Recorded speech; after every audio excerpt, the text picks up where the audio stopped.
Well, after a 1-week break, the Beer League makes its return to their first ever swing out to Portugal. So we're going to welcome our race fans, one and all, back to Green Flag TV, where tonight we get set to duke it out around the Autódromo Internacional do Algarve for the Portuguese punt at Portimao. My name is Little Rebel, alongside Austin Edstrom. We're bringing you all of the action from start to finish here tonight. Austin is a 2.85-mile Grade A circuit that indeed has, in fact, now hosted a couple of F1 races throughout the years, particularly in 2020 onward, with, of course, the pandemic that we all so know and love. Still not sure if we can say that word on YouTube, but to each their own. But we know what we're talking about, right? It's Portimao. It is an ever fantastic circuit. It's often regarded to as an absolute roller coaster, and with all the elevation change around this place, it's hard to say they're wrong. Yeah, it's a crazy difficult track to conquer. We've seen it in F1 the last couple seasons, or a few of the last couple seasons, like you mentioned a couple moments ago. And we've seen that it's a really tight racetrack with a lot of tight technical corners that are going to be a lot of slow sections with this late model stock. So looking forward to getting this one thing kicked off. I think we're in for a very different style of race, you know, with it being a F1 circuit, or an F1 style circuit now with these oval cars on them. I think that you put these things on the F1 circuits and we get a very different style of race than we do if we put it on, you know, I guess a more traditional American style road course. I quite like the racing on these F1 style tracks, these Grade 1 circuits a lot more. And that is, of course, because, you know, of all of the fun that you can get out of these circuits, right? I mean, it's so flowing, these absolutely fantastic circuits. I mean, we look back to the Circuit de Mugello back in Italy just a few weeks ago. The racing there, while it was a caution-free race, was absolutely phenomenal. And then, of course, we had the Benny Hill theme playing while Chris Hannigan was trying to get himself across the line, having run out of fuel. For me, the big corner to watch out for today is going to be Galp, that final corner. It is such a long, off-camber, right-hand sweeper. We are steadily getting on the throttle more and more, up and over the rise. It is going to be a really difficult corner, I think, to get a good run going. But if you can get it running, it's going to give you the absolute prime opportunity to make an overtake down to Primera, down to turn 1. I think we're going to see a lot of mistakes tonight. I mean, a lot of mistakes tonight. I mean, this track is just so difficult and technical. I'm really starting to get flashbacks now. This is the first time I've seen it on iRacing. I'm really starting to get flashbacks to playing it on the F1 game, and I can't say that it was the easiest track back in those F1 cars, and those were pretty easy to drive, all things considered, compared to what we have on iRacing. So I can't wait to see turn 1 and 2 in specific. I feel like that's going to be a very big trouble spot. You know, there's so much speed that you're carrying down into that turn 1 kink and then into the heavy braking zone a little bit further down the line. So it'll be interesting to see how we get through there, especially on that first start in the heats and in the main event where we're all 2x2 side by side. Turn 1 is going to be tough. About 90 seconds are left to go here before we get ourselves wrapped up with qualifying. Of course, you take a look at all of the very scenic shots around this absolutely famous and fantastic Portuguese circuit. We are now in the end game, right? A 4-race sprint now to the end of the season. We will not be having any more breaks. So race 9 of 12. I have to say, I've been very impressed with quite a few drivers in the season, and they've been keeping it nice and tight. I don't think, Austin, there's been a single week where that points gap hasn't been separated by more than 15. Yeah, the points have been ridiculously tight up at the front the entire way. I mean, I think there's been a little bit of separation, but all the separation has been in the team's championship.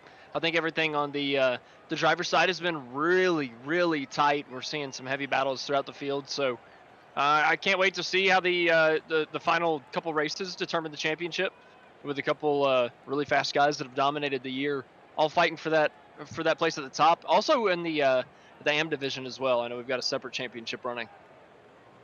Now, that AM championship has been a bit tight as well, but of course it's all focused up on the big point standings up at the top of the boards. Alexander Hams, you just see him flashing by, exiting stage right, just pointing down the qualifying lap, good enough for the number 2 spot. That makes it now so 36 out of the 41 cars that were scheduled to make qualifying laps have indeed made qualifying laps. The drivers are the usual suspects that tend not to make laps. Alex Coffert, Eric Ronenberg, Giovanni Romano, but Alexander Klenk and Tyler Vietnan as well. Not going to put down qualifying laps in this 8-minute session, but that is it then. We've got qualifying wrapped up. We are ready to rumble. So here's the starting grid for heat race number 1 from Algarve, and it is going to be Ryan Clanton, I believe, making his first Beer League debut here tonight. Will be up with the lifting coasters alongside Josh Freed. Tyler Carlton is on row number 2 with Brian LeBlanc. Tyler Augustino is in the number 5 spot with Corey Barrett beside him on row number 3. Jordan Babcock and Steve McClendon on row 4. Graham Jordan and Giovanni Romano on row 5 with Tyler Viennan bringing up the 11-car grid. Do people typically make more than one debut? Listen, it's been a week. It's been a busy week, okay? I don't want to hear it. Look, it was lined up. It was lined up for me. It was put on the tee. Perfect.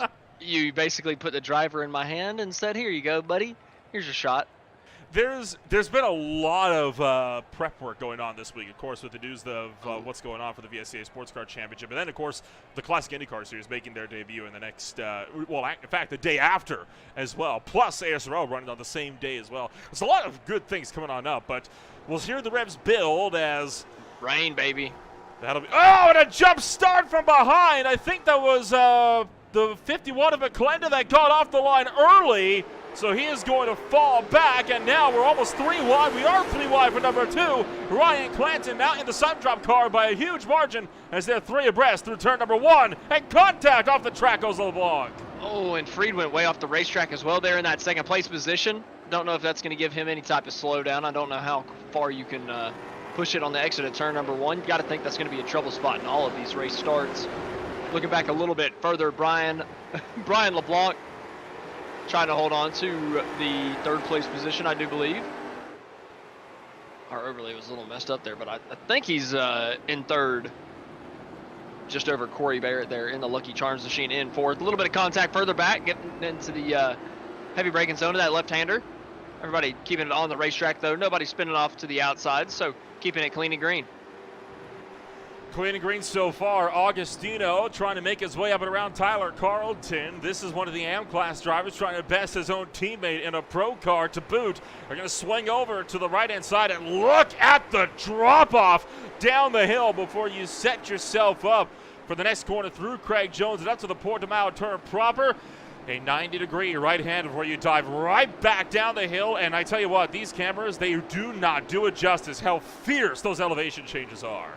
Yeah, the elevation change is something else at this racetrack, man. I mean, in between every different set of corners, you're going up, you're going down, you're turning left and right, just switching your direction, your momentum just every couple seconds, it seems like, whether it be up, down, left, or right. I mean, every which way you could go, Portimao is taking you in. And we see the 14 getting spun around at the back of the field.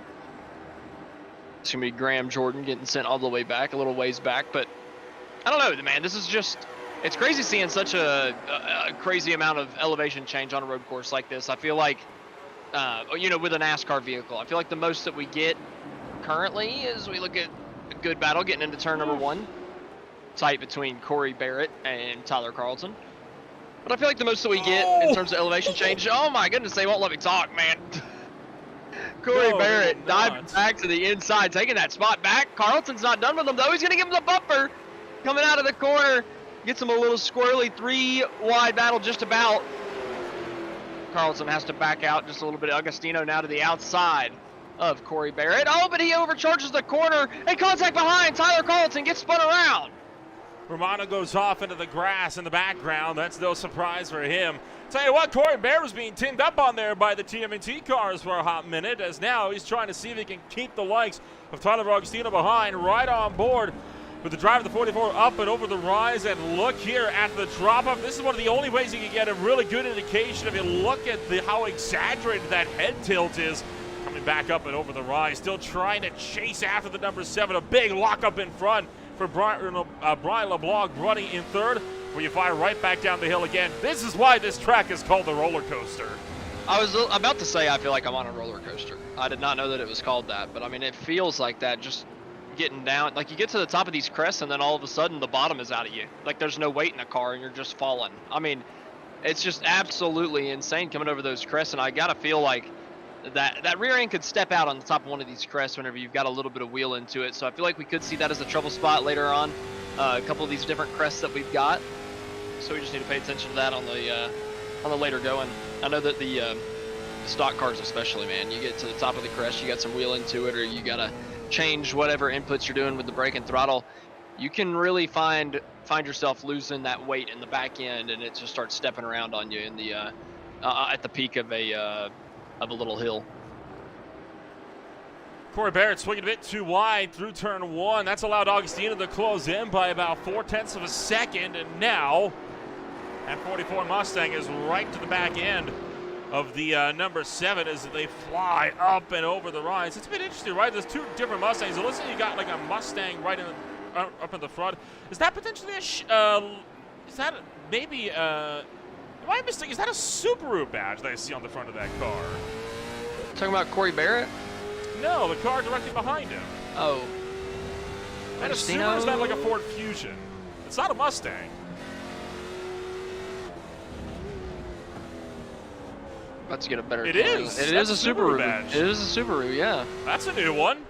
That's can't say I've ever seen a Subaru out on a short track on a Saturday night, but that'd be an Impreza. I would like to. I mean, it would be interesting. I mean, hey, late models, you know, Fords, Toyotas, Dodges, they tend to be the go-to, but I mean, it would be Subaru, significantly I guess, out of place. Oh, look out as Corey Barrett going to spin it around off the racetrack. He'll let Augustino through along with Jordan Babcock. Meanwhile, coming around to the final couple of corners is going to be Ryan Clanton in his beer league debut. He'll look to pick up the win in heat race number 1.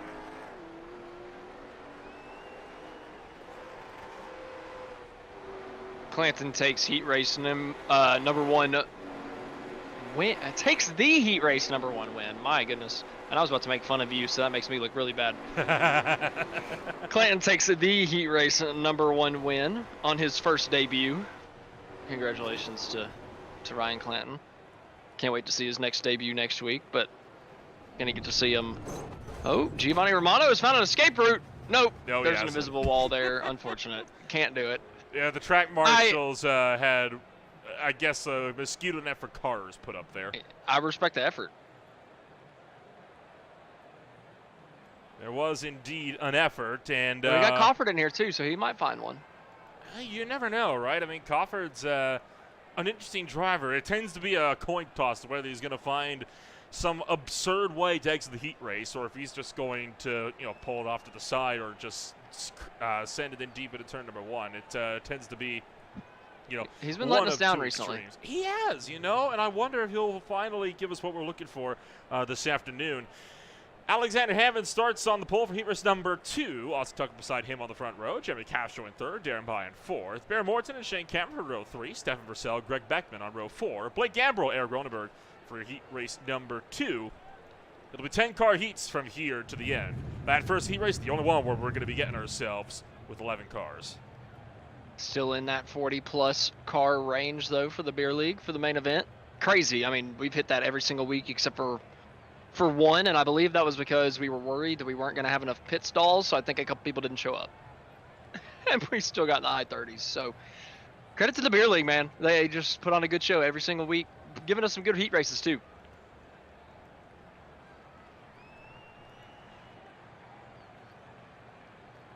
It's never disappointing, right? The heat racing action that we tend to get over here in the beer league. So we'll see how this one's going to pan out as all 10 drivers gridded up on the racetrack. The revs will start to build.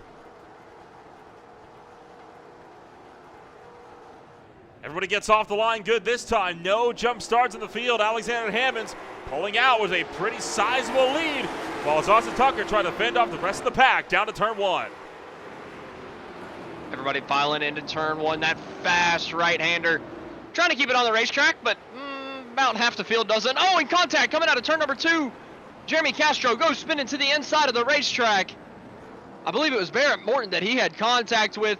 Both of them came together. Big door contact through turn number 2, and unfortunately for Jeremy Castro, he was the one sent around. Alexander Hammonds, though, under pressure here for P1 from Austin Tucker, who dives it in deep on the brakes. Whoa. Down into the corner. They make contact in the middle of the corner. A little bit of left front damage to Alexander Hammonds. Gets buffed out a couple seconds later, but he's going to give up that lead. Going to give up that lead. Hammond still trying to battle back, and he will take the race lead away. So Hammond's going to drop as Austin Tucker puts himself. Oh, never mind. Off the track again, up the road, and that will let Hammonds right back through for the heat race lead. Oh, that gravel just absolutely put a parachute on the back of Austin Tucker's car. I mean, he just dropped anchor there as soon as he put 2 wheels off in the gravel trap, and Alexander Hammonds was just able to fly on by. Of course, then Hammonds gets in the lead. He makes a little bit of a mistake and gives a little bit of that ground back up to Tucker, and now Tucker makes him another mistake from P2. Just seems like these two are trading mistakes. Neither one of them really wants to be the leader. Hammonds continues to maintain his run for the race lead. Tucker in second, now 1.3 seconds out. We're watching the battle for 4th, 5th, and 6th between Morton, Cameron, and Ronenberg. And as it stands, Shane Cameron's number 74 Goodwrench Services machine is absolutely on a tear, with the likes of Eric Ronenberg trying to see if he can charge after him down the main straightaway here and into turn number 1. If he can make this happen, I think he could be in for a good run here. He's going to look to the inside. Can he make that dive to turn 1? No, he'll back out. There's just not enough room going down to turn 1. There's not enough of a braking zone, right? You're taking so much speed into that corner that you're just gliding. You're floating around it, right? You're not even really braking and getting down to a low speed. You're just letting the car rotate itself around it as fast as it can, hoping that it sticks on the racetrack, and you really can't do that too wide, and you definitely can't dive it in there. So you just got to get a good run out of that corner and set yourself up pretty good for turn 3, I'd say. I mean, maybe you could dip to the inside of turn 2, but I feel like turn 3 is really your first really, really good passing opportunity on the racetrack. Now, that said, there is actually a possibility to make turn 1 a bit of a wider entry, and there is a little bit of a chicane there, right? It mimics what Fuji does with its own chicane, where you jam on the brakes, and instead of going for a little bit of a right-hand kink, it cuts in for a hairpin and then a left-right flick to get you back on, so you have the opportunity for some crossovers. But the wheel didn't spin that chicane layout. It spun the GP layout, and that's what we're running here tonight. Gotta love the wheel. It just keeps you guessing, man. You never know what you're going to get. And it's weird because, you can get something crazy to put these late model stocks on. What do you think is the weirdest on the wheel that we could get with this car matchup? Do you happen to know off the top of your head? Probably Le Mans. That would suck. That'd be awesome. What are you talking about? Imagine these things ripping down the Mulsanne. Man, it would take so long for that lap to be done, though. It would. Could you imagine? The heat races would be 1 lap. Exactly. 1 and done. I mean, I guess it works. It would work. I'll concede. Now think about the Nürburgring. The cautions would suck, though.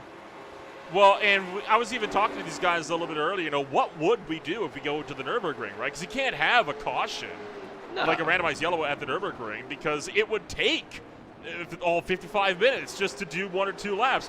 They were suggesting doing something what they do in the real world. Have mandatory code 60s, or such as case of the leader has to back it down, maybe to pit road speed, and wait for the rest of the pack to catch. Once the pack's caught up, they just take off again. Ooh. I mean, man. I like it. It could work.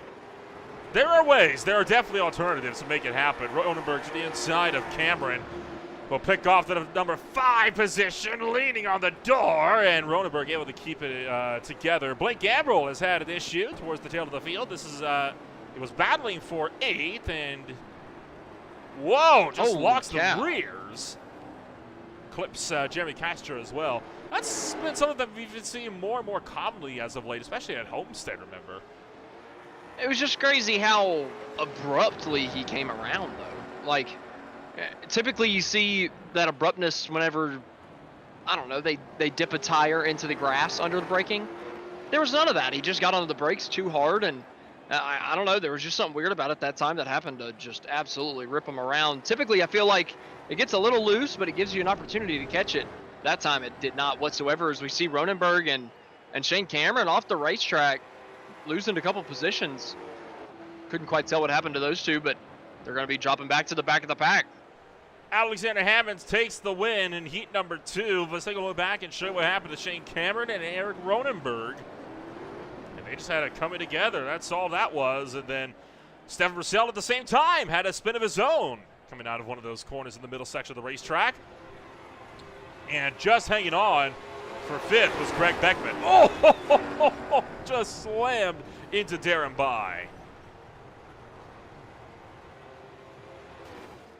Pretty classic beer league shenanigans, as we see the 57 still finishing up. Stefan Purcell at the back of the pack. I feel like the elevation is kind of what caught him off as well a little bit earlier whenever we looked at that replay. I just think that, you know, he came from that very, very low point, and I was having to point that race car up the hill on throttle. I think that it caught him off, and that back end just stepped around on him.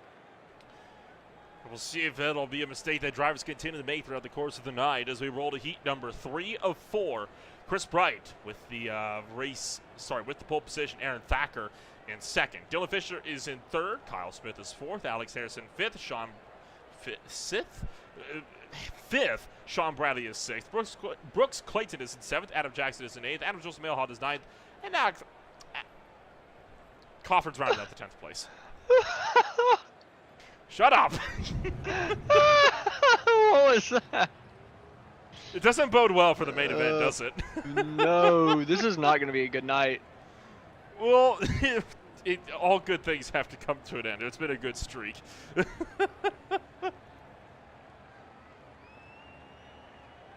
Oh, boy. Is Dylan Fisher making his first debut? He is not. He has made a couple of starts before in this season. Oh, he's made a couple of debuts already? Okay.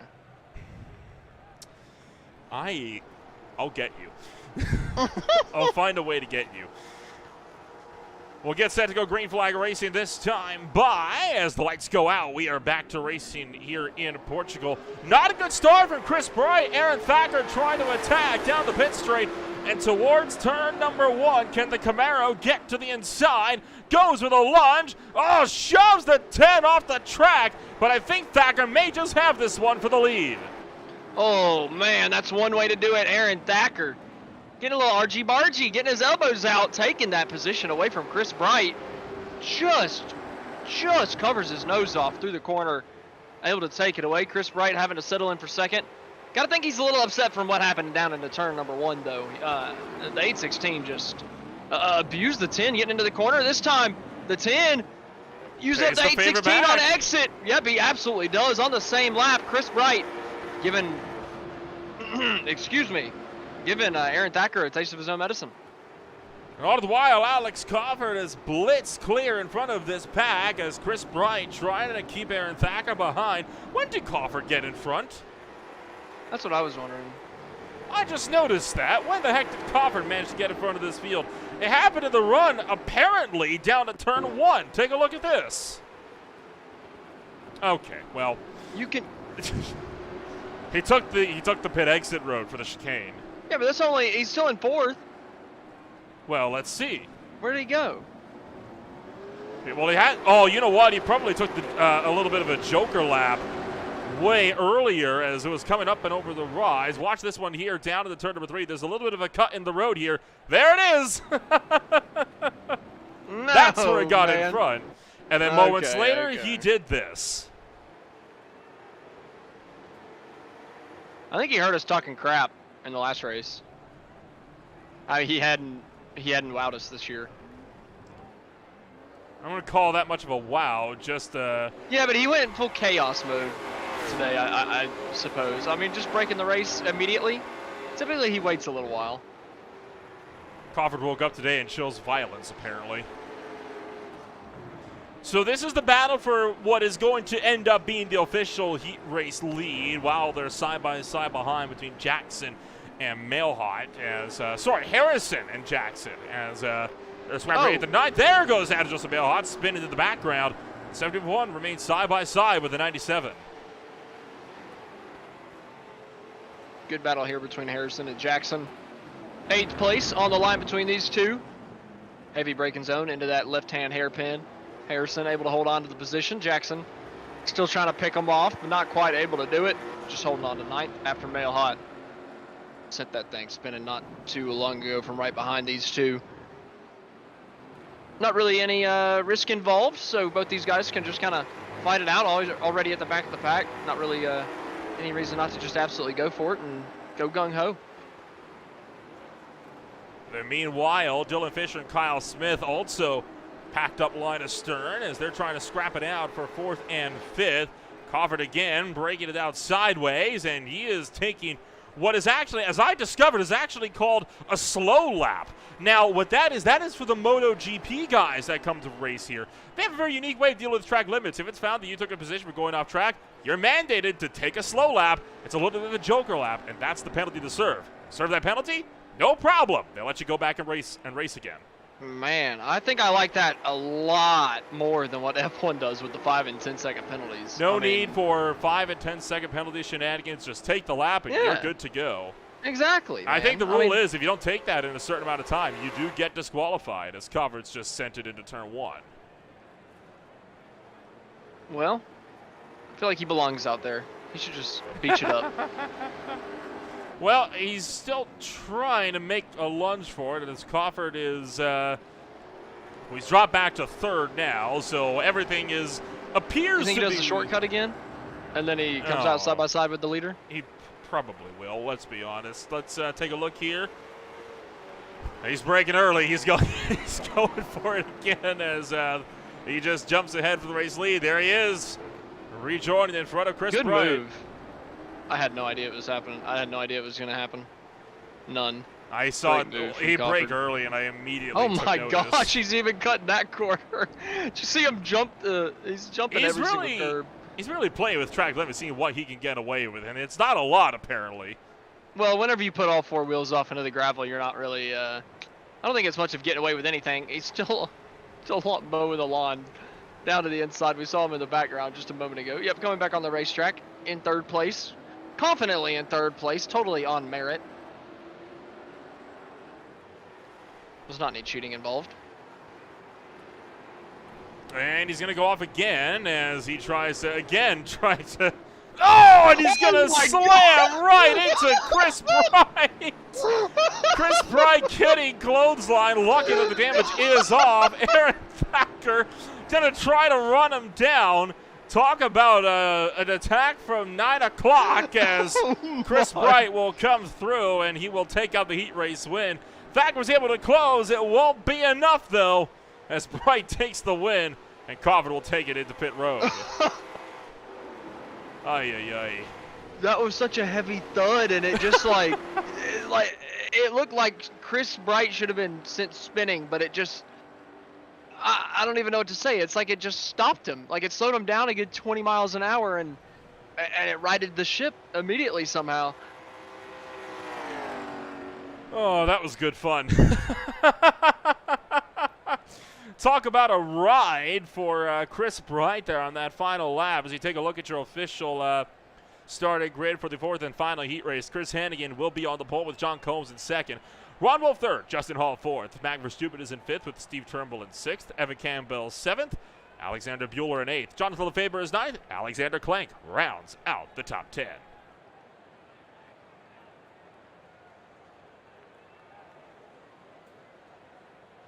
What's after the top 10?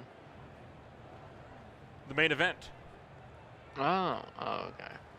Typically, whenever there's only 10 cars, you don't say that rounds out the top 10. You know, I'm not wrong. Friendly tip. It's still the top 10. You're not wrong, but you're like, typically that's like, your 10-car field, right? Well, the top 10 of the top 10 is still the top 10. Yeah, but typically whenever you say top 10, you're implying that there's more than 10. I feel like we've just entered the Seinfeld salsa. I am absolutely just picking on you for absolutely everything tonight. I might be going a little too far, but it's just it's probably deserved. I mean, we got some big shows coming up. It's good to get the hiccups out. Exactly. Hey, it's for the heat races. As soon as that main event comes along, right? Exactly. We get all 40 of these vehicles out there, then we get a little bit more serious. Define serious. As well, I was about to say I say that, but as soon as they start wrecking on lap number 1 and it becomes a 20-car wreck and I start laughing like a hyena, the seriousness is gone. Chris Hannigan out in front for heat race number 4. Ron Wolf will pick up 2nd, and here comes Combs trying to battle back. Everyone goes off the side at turn 1. Hannigan still maintains his run in the lead, though, as Combs will pick up second, Wolf for third, Verstappen fourth behind. Whoa, and a bit of 3-wide action at the tail of the pack. But we're looking clean. Oh, we got a car spinning to the back. Just as I say that, Steve Turnbull is turned. Yeah, the 55 getting spun around at the back of the pack. Having to spin it back around, just turning this heat race into a couple lap practice session for the 55, unfortunately. Gonna replay back at what happened. See Alexander Klink right behind him. Turnbull comes up that hill, top of the crest, goes out to the outside of the racetrack as Klink is trying to do that over-under on him, try to cut him back to the inside, and unfortunately Klink just taps him with that front bumper, spins him right around. Nothing the 55 could do. Unfortunate for Steve Turnbull, but typically that's the way it goes. The guy that spins you out just goes right on down the racetrack with no repercussions, and that's exactly what we saw there with Klink. He just completely got away with that one. Evan Campbell had a lucky escape. He nearly got caught up in that and made a quick duck to the right to get around that mess. Hannigan, Combs, and Wolf remain within about a second and a half. And Hannigan in too hot into the penultimate corner, swings it a bit wide, and that lets Combs close in by about a third of a second there. This battle could be on for the race lead if Hannigan makes another mistake like that. It absolutely could. We still got plenty of time. I mean, we're still on lap number 1. We got 2 more of these things to go. As we've got Chris Hannigan coming across the line in style, I guess we'll say. But he's still got 2 more laps to go, and he's got to hang on to this thing. Saw a couple mistakes out of him, keeping John Combs, keeping Ron Wolf, keeping Justin Hall in contention. Coming to 2 laps to go in heat race number 4. So Chris Hannigan's got to watch out, not get too comfortable up at the front. And Klink and Verstappen going side by side through turn 1, turn 2, and turn 3. Bueller gets into the 5 just a little bit as they come back up and over the hill. But Verstappen still maintains that strong run. The Babel numbers 013 Camaro trying to make a run as, man, Verstappen really blocks off Bueller there. And they all try to make a look happen, and there goes Bueller going to try to sweep through in the Toyota. Yeah, Bueller trying to get the move done on Verstappen, stuck on the outside over this little fast left-hand kink. And then down into the braking zone, tight double right. Bueller, oh man, Max Verstappen just about took out Alexander Bueller in the second of the double right. Thought Bueller was going to get spun around, but Verstappen was just able to keep it off the back. Maybe just grazed him, but didn't spin him around. Bueller's thinking it's lucky stars on that one. I didn't know we had the Dutchman in with us tonight. Did I say Verstappen? Twice. It's just so easy to do that. I mean, man, he's got to pick a different name. He's got to pick a different. I'll commend you for taking you a season and 2/3 to make that mistake. I would have. I almost made it in the first race we did. Trouble for Jonathan. We need to pick a new name for him. The problem with Jonathan Lefebvre is he's just going to, again, well, he didn't even lock the rears. He just went away too hot and lost the back end, sent it around. It's already at the tail end of the field as we will start the final lap. Combs still trying to keep Wolf at bay. And it's Chris Hannigan, a second and a half out in front. Diving on the brakes. Still pretty tense between the two. Just getting so close to those anti-cut curves on the inside, but still keeping it straight. Yeah, Hannigan had a really good second lap, but starting out lap number 3, the final lap of heat race number 4, getting into turn number 1, he absolutely destroyed that inside curb and lost a lot of time to John Combs, cutting it down to 1.2 seconds. And Hannigan, a little nervy down into the hairpin, bringing John Combs right into this thing, all over the back bumper now of the 4, just 3/10 between the 4 and the 32. Battle for the heat race lead is on. Top 3 separated by just about 0.6 of a second and closing as Combs tries to get to the back bumper of Hannigan, and they're entering that roller coaster section, so this is where it could get wild. Absolutely. Still a little bit of time here for John Combs. He's got a couple corners to make this thing happen, but he's starting to lose a little bit of ground to Chris Hannigan. Oh, man, but he really dives it in at the top of the hill. Slow right-hander down the hill now. John Combs tried it in the braking zone. Gives up now a little bit of time on throttle. Unfortunately, I think that might be his last opportunity. It's going to be tough for him to get another chance at Hannigan. Well, he still has these next 2 corners. If he can get a good momentum run going, he could still come back at him. He's closed in right, 0.4 of a second. He'll start to extend out, though, as Hannigan gets the hammer down on quarter exit. And the Flying Donuts, number 4, will look to take this one around through the final corner on the racetrack. The long right-hand sweeper way out wide goes Ron Wolf, while it's Hannigan to take the win for heat race number 4.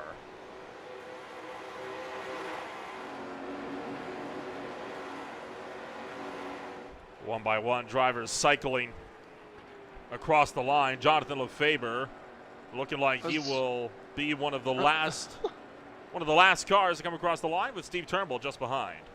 That was the most orderly finish I have ever seen in the beer league. Just about, I've never seen every car come across the line in a single file straight line. Never. First time for everything, and of course, it's the first time for main event action here tonight from the Autódromo Internacional do Algarve. So here we go, main event action from Portugal as we go racing for the Portuguese punt at Portimao. Started on the pole tonight, you'll have Ryan Clant with Alexander Hammers down in second. Chris Bright is third, Chris Hannigan fourth. Josh Reed and Dawson Tucker on road number 3, Aaron Thacker and John Combs on road 4. Ryan LeBlanc and Darren By bring it home on road number 5 with Dylan Fisher and Ron Wolf in row 6. Row 7 holds Tyler Augustino and Baron Morton. Row 8, Brooks Clayton and Alexander Clank. Jordan Babcock and Greg Beckman. On row number 9, rounded out the top half of the field will be Kyle Smith and Justin Hall. From there, you got Corey Barrett, Jeremy Castro, Sean Bradley, Alexander Bueller, Tyler Carlton, Eric Ronenberg, Adam Jackson, Matt Verstupen, Ram Jordan, Shane Cameron, Alex Harrison, Evan Campbell, Tyler Vietnam, Blake Gambrill, Adam Joseph Mailhot, Jonathan Lefebvre, Giovanni Romano, Stefan Purcell, Alex Cofford, Steve Turnbull, and Steve McClendon. Impressive as always. It was a red herring, the mishaps for heat race number 3. And it's just waiting on the final few cars to grid up. I almost fumbled on Cofford's name again, though. Almost. And that's the easiest to win in the entire list. Yeah, Josh Freed, I think, is a bit easier. Yeah, that's fair. That's fair. Kyle Smith. Kyle Austin Smith Tucker. is a pretty easy one. Chris Bright. Yeah, okay, maybe there's a couple. There's a couple of them. But Alex Cofford is not hard. No, it's and not. you're messing up on Alex too. I know. Which I'm going to talk. I'm a stutterbug machine, so I feel you. I'm just happy it's not me tonight. Well, I could put you on grading duty for the Classic IndyCar Series with all the international names on Sunday morning. I'd rather you not. I'd rather you not. I'd rather you not. I'd rather you not. I think my internet's going to mysteriously go out. Well, the Revs will build as we go racing here at Portugal. The lights go out. We go to green flag racing. 55 minutes are underway. Ryan Clanton, just like in his heat race, has gotten away with a huge margin coming around through turn number 1. Looking like the field's going to be more or less sorted. Oh, never mind! Look at the pileup at the back of the pack through turn number 1. Several cars around, and we got Chris Hannigan and more being turned around at the exit of turn number 3. Oh, John Combs off in the gravel. Brian LeBlanc. I believe Austin Tucker had some contact. Eric Cronenberg getting sent around. Giovanni Romano passing about 20 cars in the first 2 corners. And then looking back up front, Ryan Clanton running away as if nothing's happening. He probably doesn't even have any idea that it is an absolute hellhole from about 25th on back. Whoa, tell me about it, right? I mean, this is absolutely insane, the action we got going on back here. And they're still going to be wrecking down to the turn number 5 as well, as Steve Turnbull now gets punted around. Just can't get enough of that lap 1 melee. We got 55 minutes left on the clock. No, Hannigan again! Oh, no, come on! And he's going to get nailed by the 64, nailed by the 43, and now we got him. Oh, good. Oh, for Pete's sake. Oh, no. Was that Romano also getting sent around? May have been. Although at this point, I think about half the field at least has been punted around at least once, if not twice. Oh, still wrecking. What is going on? We just cannot keep it clean at Evan all. Campbell. I mean, that's just such a weird camera angle to turn back to. You know, you turn down to it, and it's just downhill one car on top of another one. Like, what in the world is going on? Lap number 1, we got 53 minutes left in this thing, and it's already devolved into absolute chaos. Mailhot off the track again. That's going to be a first lap, that if we get a yellow flag, we'll take a look at it then, because no way we're going to have time to check in on everything that happened on the opening lap of this race. Clanton leads lap number 1 to green, while the rest of the pack is very spread out. I mean, we're already looking at a 20-second spread from first to 40th because of all that carnage.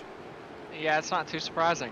With how many spins we saw, I mean, holy cow. I knew it was going to be tough because this is a tight racetrack. It's just that it's got a lot of runoff room in a lot of areas. It's not that narrow. This is a pretty tight racetrack, man. And a lot of the corners are tight and slow. So, now don't get me wrong, there's a lot of runoff room, right? But if you're talking about in between the white lines where you're trying to keep the race car, it's pretty tight. And if you're trying to fit 2 or 3 race cars side by side, especially these big, wide stock cars, it's going to be difficult at times.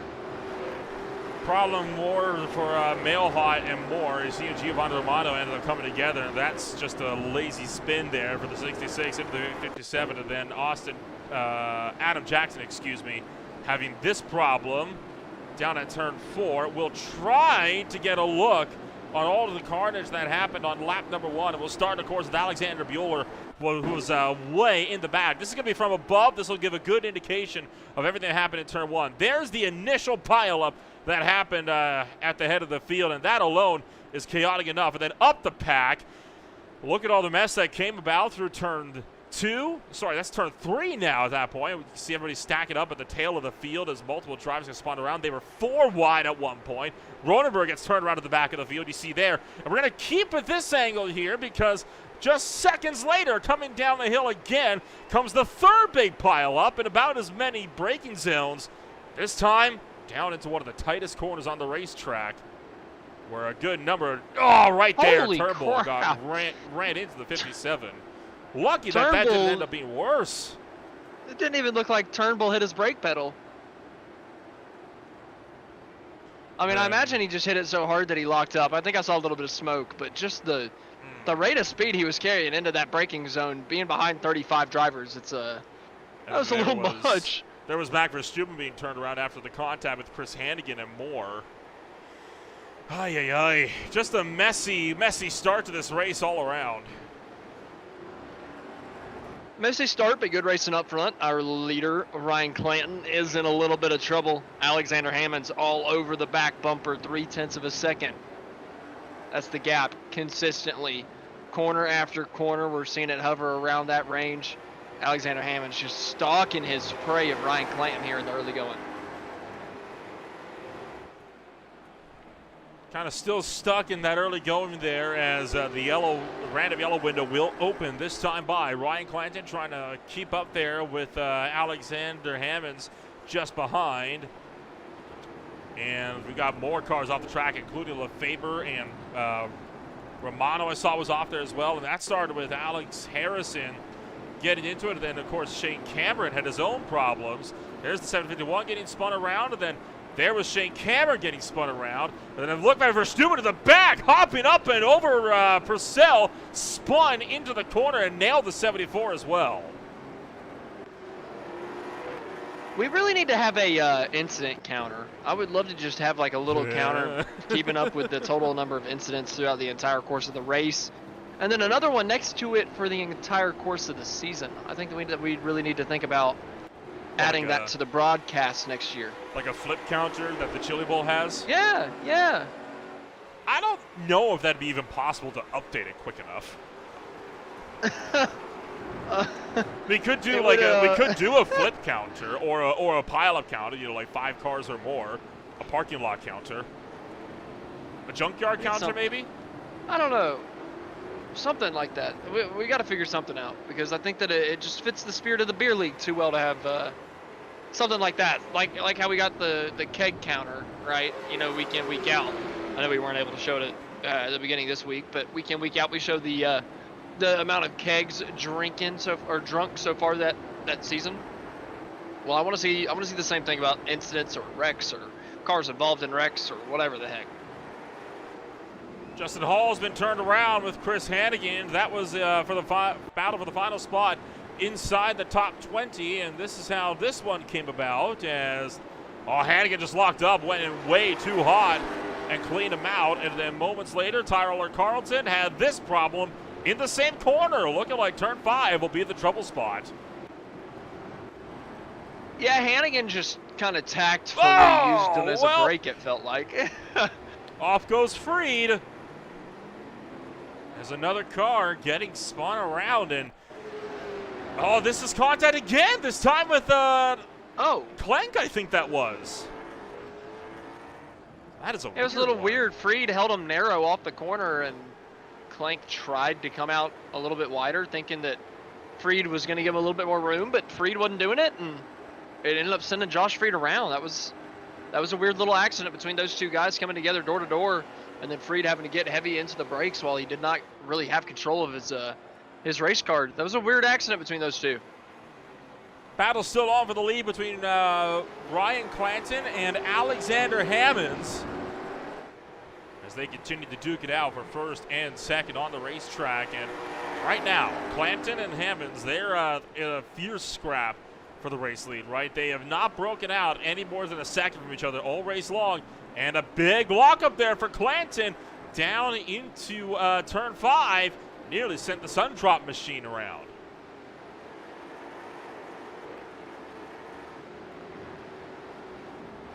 Looked like that might unsettle him a little bit, but he's looking pretty nice as we look back a little bit further back. Somebody not looking nice. John Combs has spun that thing around into hairpin, getting a look back at what happened, trying to make a pass. Darren Bai and John Combs, both big issues into the corner. John Combs goes into the side of, I believe it was Corey Barrett. Sorry, no, Barrett Morton into 6. And then just a couple separate incidents, honestly. It just seemed like both of them lost it. And now we've got Hammonds trying to make another run on Clanton here as Alexander Hammonds looking to see if he can't get himself with a good momentum run coming up over the final couple of corners, the 25 and the 26, looking to duke it out for the race lead here at Portimao. We'll check in on that battle again if it gets any closer to what it's at right now, because there's another big fight for 10th, 11th, 12th, and 13th. Smith, Babcock, Augustino, and Barrett all under a blanket. Yeah, everybody 10th on back, all kind of fighting for that 10th place position. You can kind of throw Darren Bai in that 9th place position kind of in this. He's a second up the road, but one little mistake could draw this group into his grasp as we've got a couple guys with issues a little bit further back in the pack. The 14, Graham Jordan, going around. Couldn't quite tell what happened. He just clips that curb, gets himself spun. He kind of had it half spun, and LeBlanc finished him off, and then another couple drivers made a little bit of contact behind, maybe trying to avoid him. But now we got a battle for the race lead. Alexander Hammonds throws it down into the same corner, that left-hand hairpin. He gets a turn across the nose of Ryan Clanton. Clanton was still on the outside of Hammonds. Hammonds tried to come out to the outside of the racetrack, and Clanton was like, man, I'm here, buddy. I can't go any further out to the outside of the racetrack. And unfortunately, Hammonds got spun around. Oh, that is such a shame. And we'll look back again of this one as Ryan Clanton, where was he situated? Oh, I mean, there was a bit more room for Clanton to track out to the right, but I mean, it didn't look like Hammonds was going to stop moving over either. And it's, I think they could go both ways. That's weird because it was still earlier in the corner. It's not like it was late and he's pushing them off the racetrack. It's still relatively early, and they're just kind of fighting for the same bit of room. So I don't know, man. That's a tough one. We've got another one, and it's a large one. It's the same group of cars that keeps having these multi-car pileups. Jackson, Romano, both caught up again. Romano has not had a good couple of races. This 99 car has been put through the ringer these last few weeks, and it has hurt him big time in the championship, no doubt. Greg Beckman, he's going to almost force Verstappen out while they continue to try to chase after Steve McClendon. Going back to what you were saying about Romano, I feel like it takes, Verstappen. Speaking of which, Romano again gets into that. Man, Romano's got to be frustrated as hell. But for Romano's case. Well, trouble with the race leader. Yeah, Ryan Clanton was off the racetrack. Aaron Thacker's through. Oh, boy. And initially it was Chris Bright that had the race lead. So there you see Clanton gets spun around there, collides with Chris Bright, who's slowed up, and then so Chris Bright holds the lead right now with Aaron Thacker picking up second. Yeah. Well, it's staying interesting up front. That's for sure. As Clanton and Hammonds have both had issues here in the last couple of laps. It's brought a couple guys back into it. Chris Bright, Alexander Clank, Aaron Thacker, all in the top 3 now, and we weren't even talking about these guys a couple laps ago. Shows how quickly racing action can change as, holy cow, the 013 and the 816 continuing to sweep through. We're not even 15 minutes deep, I want to point out. I mean, a lot has happened in such a short span of time. It feels like it's been about 30 minutes. It hasn't even been 15 yet. There's a lot of racing left to be had. To go. I think a few drivers would do well to remember that, right? This is a very long race. A lot of drivers I'm noticing are making a lot of very needless mistakes considering how much time is left. And I really want to pay attention to Alexander Hammonds. You were talking about those mistakes. I kind of want to say made one clearing himself. I'm going to say it was more on him coming out of the corner a little early. He's put himself in a hole. He's 6 seconds back, 4 back from the guy that he turned himself across the nose of, and this is his moment to come back and show how fast he is. He's got 41 minutes to make up that mistake, 6 seconds back from the race lead. I think Hammonds has the pace to potentially do that. I think it would be a heck of a comeback as we look at Evan Campbell trying to flip that 71 back around, back on the racetrack, as we had another issue down into that left-hand hairpin. Looking back a little bit further on that issue, the 14 goes around in front. Evan Campbell spins it as well. The 14 actually saved it. And then another issue behind, as I believe Vietnam was probably trying to avoid it. And Campbell ended up taking a tow just shortly after this incident, and I think he more or less had enough. He was just kind of done with it at that point. So he is going to be down and out of this race. Looking at Purcell and Cameron, a little bit of a scrap. This is for 22nd and 23rd on the racetrack. Chris Hannigan's just in front. Justin Hall is just behind. The battle for the race lead has not gone anywhere either. It is still with the top 3 being within a second, the top 4 within a second and a half, give or take. So there's a lot of action we had off the road as Hannigan almost loses it again. Purcell goes off the track, and Ronenberg did spin it behind. Yeah, Ronenberg kept it on the racetrack, but he was stopped 90 degrees sideways in the middle of the corner there, a little bit further back. 57, and Purcell almost lost it as well, but he was able to hang on to it. Hannigan almost lost it too. Oh, and our third place runner, Aaron Thacker, he has lost it. He's going to give the position to Clinton, give position to Hammonds. Looking at Thacker just under braking, man. He lost it under that rear end tire. Just getting under braking. It locked up on him and just sent that rear end hopping. Bright crosses the line to begin his 9th lap with Alexander Clegg really trying to hound the back end of that number 10 car.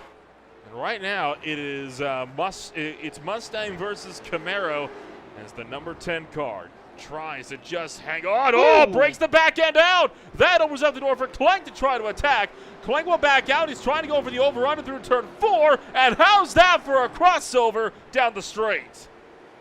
Yeah, Chris Bright, he kind of covered him off on the exit of the corner, though. Slowed up, held up the apex just a little bit, but still Clank able to get to the inside, able to outbrake Chris Bright down into that tough braking zone too. We've seen so many mistakes down into that left-hand hairpin, but that time Alexander Clank got it right, even under the heavier braking, taking that position, taking the race lead away from Chris Bright.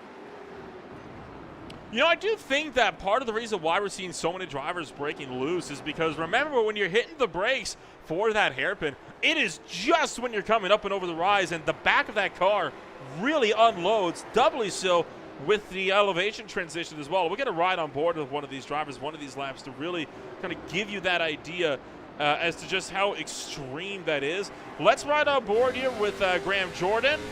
Listen in. And I'm telling you, the brakes act different in every single corner. In these downhill corners, you got to brake a little bit earlier because you're going downhill. You're going to be keeping a little bit more speed. But then you go into those those braking zones where you're going uphill, and you can charge those corners a hell of a lot more because you're going uphill and you can you're slowing down a whole lot faster whenever you're on the brakes. So at a racetrack like this, you can really modulate how you're using the brakes corner to corner, and sometimes the brake bias is set up better for certain corners on the racetrack than others. And at a track like this, I feel like that can definitely be true. So maybe you have to adjust on it during the lap if you really want to get crazy with it.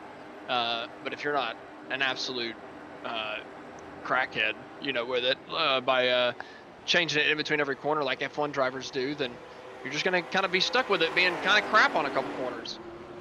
I 100% agree with you as you see Brian LeBlanc going off the racetrack on it, and he is, again, just going to lose that one on the entry, try to carry it around, and ended up gassing it up to get it into the infield. Did a good job to not hit anybody when he came back across the racetrack. Down the inside of Babcock will go John Combs, and Combs going to overshoot. Babcock trying to cut back at him for turn 4. Up over the hill is going to make great use of that runoff over on the right-hand side. Gets a run down the straight, but 2 tires dipping into the grass will force him to yield. Yeah, not able to put the moves on him. Babcock right in front of Fisher now for that 13th place position, as we see the 74 spun around a little bit further back. Looking at a replay. Right behind the 57 of Stefan Purcell, Shane Cameron. Honestly does a great job getting it off the racetrack, let's be honest. That could have been way worse for Eric Cronenberg. And now, Ryan Clanton under fire from Chris Bright. As Bright, Clanton trying to get around Chris Bright. As remember, Clanton spun off earlier. Bright gives him a bit of a shot to the bumper there. Trying to unsettle the 25, but Clanton back to second. And now has to try to run down Alexander Klang, 2.3 seconds up the road. And I was talking earlier about paying attention to Hammonds in that gap as we see the 549 Kyle Smith spun off the racetrack, but Hammonds had run that gap down to about 4.5 seconds. So I was thinking, okay, maybe I was right. Maybe Hammonds is going to come up and challenge this thing later. But the last couple laps, that thing's grown back up to 6.5. So all the work that he had done and everything he had done to kind of shrink that gap, it's all for naught. It's crawled back up to 6.5, over 6.5 seconds. So Alexander Hammonds might be scratching his head at the end of this one. Darren Bai and Barron Morton were within about 0.2 of a second for 8th, but Morton going to back out, and looks like Morton might be lacking a bit of confidence under that late model stock, and it's hard to blame him, right, considering how unsettled this car has looked all race long. It's not been a track that has been kind to this field at all, so this has, I think, been one of the messiest races we have seen all season long so far. Absolutely, and these cars and any of the stock car vehicles, I feel like you kind of get lured into wanting to muscle them, wanting to kind of throw them around these corners and really drive these beasts of race cars. And I feel like that could be what we're seeing in a lot of these braking zones. Maybe people just pushing it a little bit too hard because they think they got something under it. As the caution flag does come out, the yellow flag is going to strike. Yellow flag will fly with 35 minutes left on the clock. Jonathan Lefebvre and Jeremy Castro had another problem further towards the tail end of the field. Here's Lefebvre. He's just going to go off the side of the track and get back onto the racetrack without any sort of incident. And then this is Castro again by himself in that ever tricky corner. Way too hot. Throws it in, just as you were talking about. Does a little donut. Hannigan will go evasive along with another, and they'll spin it around. And then seconds ago, Mailhut and Gambro under caution having this incident. Oh, man. Oh, that's embarrassing. Trying to catch the pace car. It happens. But yeah, or this left-hand hairpin, man. Every time they go down into it, it's that downhill braking zone, right? It lures you in thinking you can brake a little bit deeper, but you're going downhill, so you're carrying a little bit more speed. Your car doesn't slow down as quick because you're going downhill on the brakes. So I just feel like we're seeing a lot of issues down in that corner because people are carrying more speed and they think they need to, and we're seeing them apply a little bit more brake pressure whenever they get to the brakes because they're kind of compensating for that, and we're seeing that back end step around. Well, racing action will look set to continue in just a few minutes from the Beer League in Portugal. We're going to take a step back, You're watching us on Green Flag TV Live. We'll be with you in a moment. Racing isn't easy, but experiencing it is. iRacing puts you in the driver's seat with the industry's leading sim racing game. Drive on laser scan replicas of the greatest racing circuits from around the world. Go head-to-head against other drivers chosen by skill-based matchmaking to ensure competitive racing at every level. Compete across all your favorite series. In officially licensed cars, engineered to deliver the most accurate driving experience possible.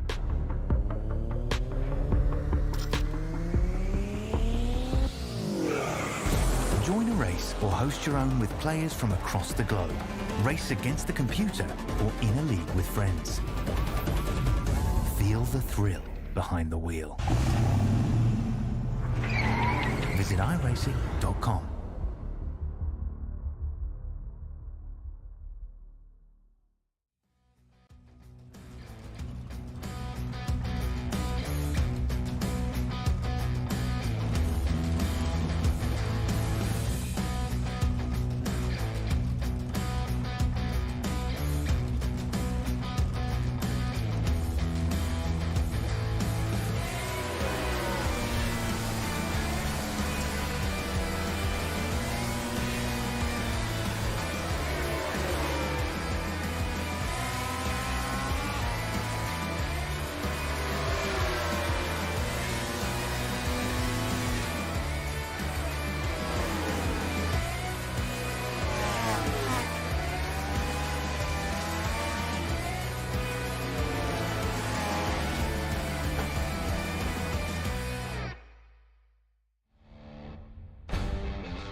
Welcome back to Green Flag TV. We are getting set to go back to Green Flag Racing, just shy of halfway as Alexander Hammonds has the race lead. Josh Fried in second with Kyle Smith in third. We believe they should be good to go to the end on fuel, but they might be stretching it just a little bit. We'll see how it's going to line up and if we get that second yellow flag. Back into the pits will come the 66 car of Adam Joseph Mailhot. The top 6 have yet to stop for fuel. Green flag back in the air.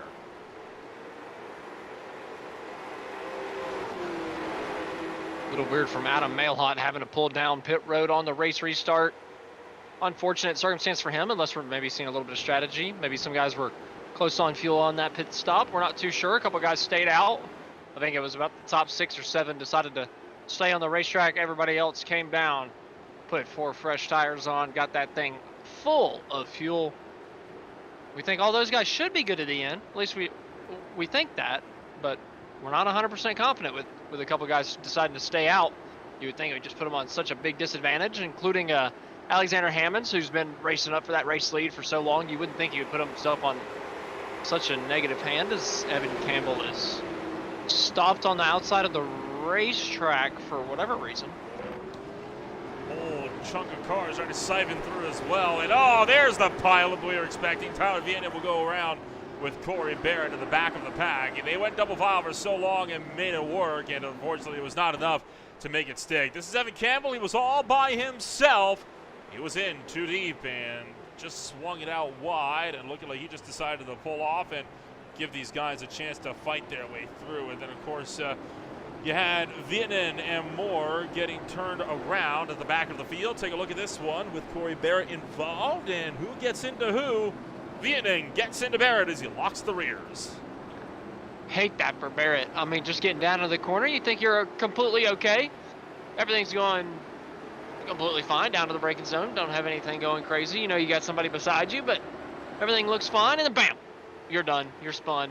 Looking to the outside wall, just hoping and praying that you're moving slow enough that you don't smack into it. But luckily for him, he was a-okay. He was perfectly fine. Heavy braking zone. Got him slowed down in time. Of course, we don't have damage on either, so I suppose it doesn't matter too much for him. But he ended up being all right. Just got to spin around the wrong way, but sucks on the restart. Your opportunity to kind of reset. You get put back with the rest of the pack, able to kind of any gap that you had to anybody is now just kind of halved or just completely slashed. I mean, your gap to the race lead is probably absolutely fraction. And unfortunately, on the first lap, just getting taken out with something that wasn't even your fault. And it looks like it's compounding here. Yeah, Corey Barrett got into another little spin by himself, and that did give him a drive-through penalty for exceeding the incident limit. He has taken it to tow. He is done for the night. Brooks Clayton down the inside, trying to overtake the 6 of Barrett Morton. As they're going to go around the long way through the corner. Meanwhile, Darren Bai has been turned around middle of the corner. And that is, again, down at that ever problematic turn 5 at Turnbull. Same story. That corner, man. I mean, it's just. It's the bane of there's their something else existence. to it. It's just. It's just reaching out and grabbing everybody. Looking back on what happened to Darren Bai, first and foremost, as he just loops it by himself, then Justin Hall and kind of stack it up, but then Turnbull makes the exact same mistake, loops the back end and parks him right at the apex, which caused Lefebvre to kind of spin out a little bit wide, and out around will go Augustino. So the 44 car having his first spin of the night. I got to defend Darren Bai from you a little bit. You said he just spun it on his own. He got clattered into from behind by Sean Bradley. He completely missed his braking zone and got into the back bumper of Bai on that one and sent him around. So, same type of situation, right? You got a lot of drivers missing those braking points and overshooting. Yeah. But, I'll apologize there, Bai. I'll hold my hand up and say I was wrong. I missed something on that one. There is a battle for Ryan Clanton and Ryan LeBlanc along with Aaron Thacker. Oh, well, never. Well, not for LeBlanc. That's a weird place to spin it, though, right? I mean, that is right coming down to the corner. Oh, okay. It's a minefield. I mean, I don't even know. What's going on? I really want to say with the braking issues, I feel like this setup is just not built right for this racetrack. I've got to be honest. Just with the way the braking issues are, it's just way too common. Well, I mean, hold on. You saw the curb there, right? About how the 95 got unsettled when he's braking on the curb. I think it's worth noting, this is one of the few tracks that's got 3D curbing that can really help to rip the car around if you get onto it while you're under braking zone. That's fair, but a lot of the times that we're seeing it happen, I'm specifically thinking of the times down into that heavy downhill braking zone into that left-hand hairpin. A lot of that has just been all 4 tires on the racing surface. So, I don't know. I think we're... Oh, boy. Oh, boy. Oh! John Combs! Hard crash into the wall of Matt Verstappen. He'll straighten it out and get it rolling, but a violent hit into the fence will put Verstappen down and out. What a hit. What a way to crash, though, you know, with the repairable damage. Spins around, does a 720, keeps it rolling on the racetrack, gets that front end repaired back on the race car real quick, and gets back on the gas and gets to it. So credit to Verstappen, just losing about 5, 6, 7 positions off of that, as we see Freed having a bit of a mistake coming in pit road. Our race leader, Alexander Hammond's also coming down. Everybody that didn't pit under that caution flag are now coming down. Trying to make it down to pit speed and nearly lost the back end for Josh Freed as he'll pull into his box. Bueller, Hammonds, and Freed in as well, and that will be everyone then that did not pit under that caution flag. So we're sure that at least everyone that was within the top 6 a few laps ago is able to make it to the end. Still not 100%, we're about 70% sure on everybody else, but we'll see here in about, I guess, 20 minutes time. Crawford and Hannigan exchanging blows as Crawford will take up 6th. I can't believe Giovanni Romano is in the top 10 also. I know I hate to move attention off of this good battle we've got going, but Romano, I remember getting spun around 3, 4, 5 times, thinking he was down and out. Look at him, up in the top 10, looking to be in a pretty good position at this point. Got 2 guys right in front of him. Could put himself up into the 8th place position, and then he's got a pretty big gap that he's got in front of him after that, but I don't know. I think he could run that down. That is, of course, providing that he doesn't get caught up in anything else or that he can make it to the end of this race. Also, another great point. We don't know about everybody's fuel situations. Oh, man! It was a hard hit to the back. That's going to take a little bit of time away from him as well, and now he's got to repass Shane Cameron. And Jordan Babcock just came sliding in stage left. Tyler Vietnam's just been given a drive-through penalty for the incident limit. Oh, goodness boy. Gracious. And this race has been way crazier than I expected. Sean Bradley ended up getting into some of these guys further in the back. There you saw Vietnam going around, but and apparently Austin Tucker as well. Okay, here's what happened to Austin Tucker. There you see Sean Bradley gets run over by the 243, who then gets run over by the 99. And then just in behind, the 39 car got absolutely sent into the hairpin. It turned him perfectly for the corner, though, so he didn't lose too much. I guess. I mean, silver lining. Dude, this race has just been so chaotic. I'm shocked. I didn't think Portmao would be, I don't know, so insane. I mean, to be fair, nobody thought it'd be so insane in the F1 race, and we saw what happened there. 3 wide almost for Castro, Agostino, and Combs, who thought about going at it again. As yikes, so many drivers just barely flirting with the lines of what is possible in terms of racing action at a place like this. And right now, Castro, I think, is one of the big drivers that is trying to fight his way to a top 15, and he is struggling to get around Agostino. Yeah, Agostino doing a good job holding off from Castro, who is now getting punted by John Combs, who is now getting punted by Eric Ronenberg. And that incident gives both Combs and Ronenberg drive-through penalties for breaching the incident limit. Unreal. This is, I think, the most amount of drive-through penalties we've seen this early in a race before in the beer league since they introduced this new system, which again really does put an emphasis on how messy this race has been. And I think Ronenberg just turned another one. Just got into the back of Dylan Fisher. You'd think he would be taking it easy now after He's committing getting at this penalty. point. He's committing. He's playing the bad boy. You're done. You're out of here. Good You're gone. grief. You're spun. Is your finger worn out yet? It was worn out about 15 minutes ago. Oh, man. Tyler That caution came Carlton. out at the perfect time. Carlton having another problem up over the hill. First time we've really seen a car just get loose over the top of turn 4. I'm surprised that was the first time we've seen somebody spin off over that corner.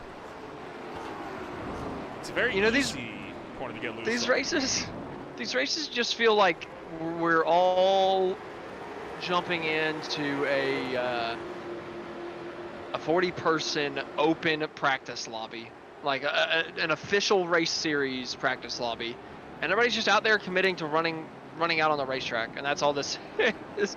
That's just what it feels like to me every time. I think that's a pretty fair analogy at this point in time, right? I mean, there's been a lot of carnage so far this race. One of the most carnage-filled races we have seen all season long. Clank so far weathering the storm of the race lead, 1.68 seconds up the road from Ryan Clanton. It's about another 1.6 back then to Aaron Thacker. So for the race leaders at least, it's been a race that's been going relatively well. I feel like this is significantly more messy than Long Beach, and Long Beach is a tough track, man. Like, we had like one big issue with the parking lot, right, on lap 1, and other than that, it was holy crap. Alexander Hammonds almost just got absolutely destroyed by a sideways race car in the middle of a corner. I was a little worried for him. Back in 22nd now after the pit stop. It was Steve McClendon that, yikes, went around right in front of Hammonds, and then Greg Beckman seconds later in the same corner, mind you. In fact, just behind this incident, had to scramble wide, and the 64 car has just been given a drive-through penalty. Holy cow. That is Justin Hall, your 10th place runner. There's been a lot of those tonight, man. You weren't kidding. There's been a lot of those freaking things. I feel like maybe we could be seeing some people saving fuel. We're not seeing a lot of battles on the racetrack. I wouldn't be surprised to see if some people were maybe saving a little bit. Maybe we're hovering around the hovering close to the edge on the fuel mileage window for everybody that pit under that caution. Quite possibly, yeah. It wouldn't be the first time we've seen these drivers put this one to a fuel mileage game, even in this very season. Oh, there goes McClendon around again, and Jeremy Castro going to get in. Harrison just got turned, and he's going to be given a drive-through now for breaching the incident limit after colliding with Dylan Fisher. I'm going to get a count on the drive-throughs real quick. It's a lot. While you're doing that count, Blake Gambrill fighting with Jeremy Castro as well. Castro's already gotten one drive-through tonight, remember, so he cannot really afford another one. It'll end up being a stop and go. As he is trying to fight with the 79 car for 23rd. Yeah, we've got 6 so far, so not a ridiculous amount, but we're up there. And we've got plenty of time. We've got 13 more minutes. We've already got 6. I'm sure we've got a couple more people hovering around that the danger zone. Justin Hall comes into the pits for it. Okay, well, he definitely got speeding on pit entry there, and he is going to be in the pits for a lot longer now because of it. Jordan Babcock trying to fend off Agostino. Agostino jams the brakes hard into turn 1, and the 44 car is through. That was the battle for 12th. Turn 1, such a tough corner to make it move. To make a move. If you can make it stick there whenever you've got less than, I don't know, if you're not even up to their door numbers and you somehow make that move, you're on to something. You're an absolute legend. That is such a tough corner, especially one of these stock cars. Crazy difficult braking zone, a little downhill, just like that difficult one that we've been seeing all the incidents, the one we're looking at right now. We've just been seeing so many problems under the downhill braking zones. And down into turn 1, If you make a move like that, man, oof, that's pretty legendary. I don't think we've seen anything quite like it tonight. Oh, a little bit of contact. Is that Austin Tucker getting pushed wide? I couldn't quite tell. One car went in way deep there. That was Barrett Morton that overshot the corner in a big way. Collides with Verstappen and Barrett Morton. Now remember, Max Verstappen last season finished in 13th and that was his career best in the beer league. So Verstappen is on a big high right now. He's not too far away from that position either and breaking it. He is up to 16th now in this race. Do you think maybe he's gotten off to VR? Maybe he's more of a monitor guy. Oh, well. Into the side of the 6. I was faking him up, maybe saying he's better with the monitors, but he missed that braking zone. I don't know quite what he was looking at there. I think he's still on the VR. Okay.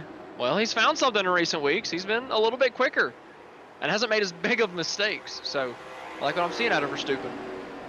To be fair, the rest of the pack has not been a high bar to clear today. That's a very fair point. Which sounds harsh, but I mean, with all the drive-throughs you've been getting. Say he's within 40 seconds of the race lead. So it's not like he's a lap down. It's not like he's way off these guys. He's at a respectable distance. Got the battle for 8th here between Shane Cameron and Giovanni Romano. As Romano trying to think about a look to the inside, he will not. Again, he's not going to commit, so Cameron will remain where he's at in 8th. Romano will slip to 9th. Still sitting about, what, half a second there? So the gap is not extending out to any, and up the road, down the road, excuse me. Glendon, Castro, and Beckman still in a big 3-way dogfight. Castro sending it down to the inside, left-hand hairpin. Man, he wrapped the bottom of that so good. That just deceived my eyes completely. I don't even understand how the heck he wrapped the bottom so tight, but able to keep it nice and tight there on the inside, able to keep it even with the 51 all the way in the next set of the corners. Able to hold on to that position. Move the 24 up a spot. Great move there from Jeremy Castro. 10 seconds left before the random yellow window will close, as it's going to have to come out of these next few seconds if it's going to come out at all, and it will not happen. So 10 minutes to go. We will not get another caution. It is now green to the end. No more yellow flags. Save these drivers and help them save some more fuel. Yep, 9 minutes and 50 seconds left. Everybody that pitted under that caution with a little over 30 minutes to go are potentially a little nervous. We know that they could be a little close on the fuel window. They could have been pitting, hoping for another caution to come out, while 6 or 7 people decided to stay out, and while all of those drivers have decided to come down pit road over the course of the last few laps. Everybody that came down under that caution has decided to stay out. I gotta think that they're probably saving gas a little bit, or we're hoping for that caution to come out so they could save gas, because I just don't know why the other 6 would have stayed out, right? If it was a guarantee for you to make it to the end, then you pit. So I feel like those 6, there's no way 6 people made that mistake. So I feel like we're looking at a couple, or a large majority of the field having to fuel save.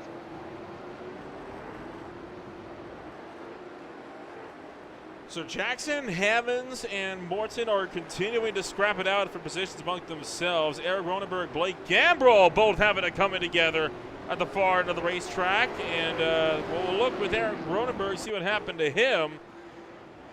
As Gambrell's up the road, and I think Gambrell may have gotten loose. Whoa, no, he didn't. Ronenberg spun it out, and so did Gambrell. They both lost by themselves, conveniently in the same corner at the same time. And then Vietnam, a few seconds prior to them on the opposite end of the track, had another single car slide. Do you think Gambrell has triple monitors and saw it in his peripheral vision that he was about to get T-boned, so he freaked out and that's why he lost it? Probably. I mean, who knows? Feel for him. Looking 13th place, Alexander Hammonds trying to recover. He was one of the ones he was fighting for the lead beforehand, and that caution flag came out. A lot of people pitted. His counterpart that he was fighting for the lead with pitted. He stayed out, stayed on the racetrack with 6 other drivers. So A little confused with the strategy if everybody else can just make it to the end. I'm not 100% honestly. I think Alexander Hammonds may, again, kind of what we think might be in a bit of a fuel conservation mode right now. The driver furthest up that's actually taken 2 stops has been Alex Cofford.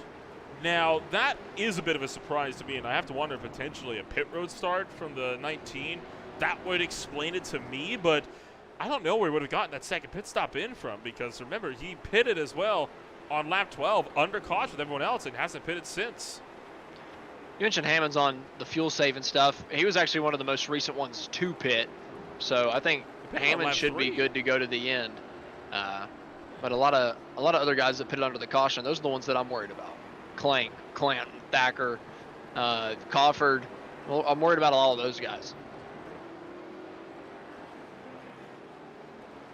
I think with good reason at this point, right? I mean, we still don't know how the fuel numbers are going to be looking late in the game. Although I will say I'm not hearing a lot of lift and coasting, so I do think we may be in it for the long haul. The 66 car of Adam Joseph Mailhot has just been slapped with a drive-through for the incident limit.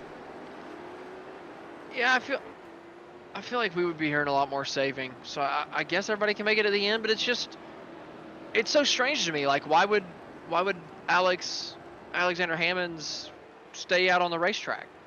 You're one of the fastest 2 drivers out there, easily going to be able to challenge for this race win as long as you just stay on strategy. Pit as soon as you can to make it to the end of the race. Why would you throw it in that way? I feel like there's no positive out of his strategy. I feel like there was no way that would have worked for him. So I'm just a little confused about it.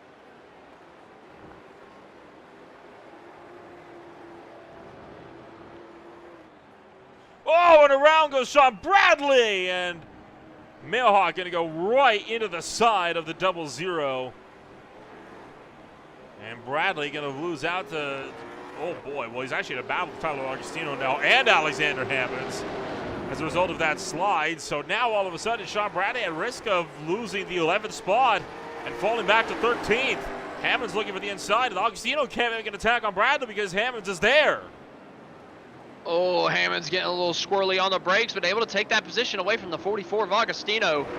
Alexander Hammond's trying to make up for lost time, getting a bump draft from Tyler. Now Tyler looking to the inside over the crest. Hammond's able to hold on to the position.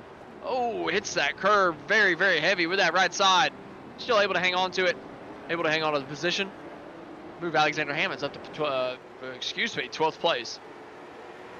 And Gambro has just been given a drive-through for the incident limit, so the number of drivers that are getting penalized will continue to increase as Bradley in too hot again. Here comes Hammonds trying to go for the over-under.